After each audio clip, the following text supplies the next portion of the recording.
రామచరణ, భారతీయ కాపు సేవా సమితి జాతీయ అధ్యక్షుడిని. గేమ్ చేంజర్ సినిమా, ఆ సినిమా మీద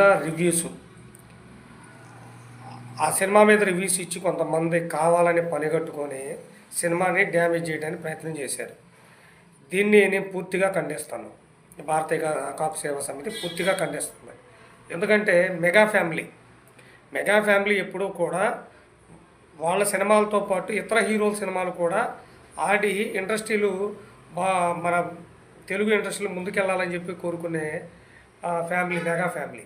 చిరంజీవి గారు కానీ, పవన్ కళ్యాణ్ గారు కానీ, అట్లాగే రామ్ చరణ్ గారు కానీ కొంతమంది హీరోల ఫ్యాన్స్తో, హీరోలను నేను దీంట్లోకి లాగట్లేదు, హీరోల ఫ్యాన్స్ ముసుగులో వచ్చి ఇట్లా రివ్యూస్ పేరుతో సినిమాలను డ్యామేజ్ చేయడానికి ప్రయత్నం చేశారు. గేమ్ చేంజరు ఒక సందేశాత్మక సినిమా ఇది.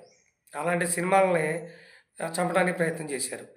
నేను ఈ సందర్భంగా ఒక విషయాన్ని తెలియవచ్చాను పరుస్తున్నాను.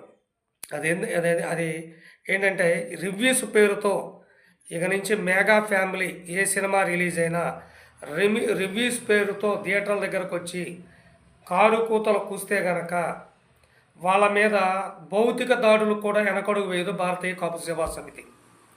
భౌతిక దాడులు గుర్తుపెట్టుకోండి. Fake reviews. అసలు మీకు రివ్యూస్ ఏంటి? సినిమా చూసిన వాళ్ళు మీ ఇంటికాడ పోయి కూర్చోండి. నచ్చితే ప్రేక్షకులు సినిమా చూస్తారు.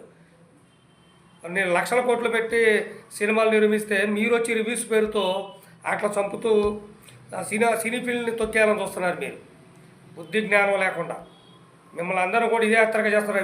రివ్యూస్ కనుక మెగా ఫ్యామిలీ సినిమాలు కానీ ఏ ఇతర హీరో సినిమాలైనా సరే రివ్యూస్ పేరుతో వచ్చి కనుక మీరు సినిమా అలా ఉంది, ఇలా ఉంది, ముందనక వెనకనక అని చెప్పి రివ్యూస్ కనుక మీరు చేస్తే భారతీయ కాపు సేవా సమితి పూర్తిగా అడ్డుకుంటుంది దగ్గర నుంచి. ఎందుకంటే ఒక సందేశాత్మక cinema game changer Ram Charan గారిది. అలాంటి సినిమాని ఈ రివ్యూస్ పేరుతో డ్యామేజ్ చేయటం, తర్వాత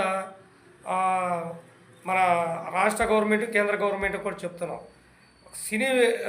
సినిమా థియేటర్లోకి సెల్ ఫోన్స్ నిషేధించాలి. సినిమా తీసి సినిమా మొత్తం ప్రింట్ మొత్తం బయటకు వచ్చేస్తుంది. ఎలా వస్తుంది? ఫస్ట్ రాష్ట్ర ప్రభుత్వం, కేంద్ర ప్రభుత్వాలు కూడా దీని మీద దృష్టి సారించాలి. సినీ ఫీల్డ్ బతకాలంటే ప్రతి ఒక్కళ్ళ అండ కావాలి. దీంట్లో ముఖ్యంగా మెగా ఫ్యామిలీ జోలికి వస్తే గుర్తుపెట్టుకుని రివ్యూస్ చేసేవాళ్ళారా, మిమ్మల్ని భౌతికంగా ఎదుర్కోవాల్సి వచ్చింది. ఖబర్దార్. జై హింద్.